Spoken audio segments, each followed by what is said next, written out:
আমরা সকাল সকাল বেরিয়ে পড়েছি, আর কোথায় যাচ্ছি সেটা তোমরা ভিডিওটা দেখলেই বুঝতে পারবে।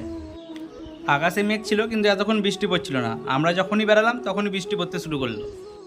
এখন আমাদেরকে যেতে হবে স্টেশন, আর স্টেশনও অনেক দূরে, সাথে বৃষ্টিও পড়ছে, তাই টোটোতে চেপে পড়লাম। স্টেশনে চলে আসলাম, আর ট্রেনের সময় 10টা 10 আছে, তো দেখা যাক ঠিকঠাক সময়ে আসে নাকি।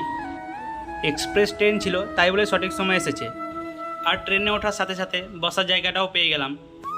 জানলা থেকে মুখ বার করে আকাশে দেখি ভালোই মেঘ করেছে, শুধু বৃষ্টি হওয়ার অপেক্ষা। আমরা চলে এসেছি এখন জিয়াগঞ্জে, কারণ আমাদের সেমিস্টারের পরীক্ষার সিট পড়েছে শ্রীপদ সিং কলেজে।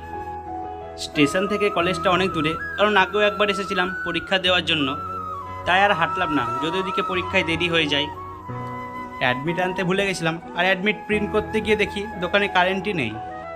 এই হলো শ্রীপদ সিং কলেজ, আর জিয়াগঞ্জে একজন ফেমাস মানুষ থাকে, ওনার নামটা তোমরা কমেন্টে জানাও।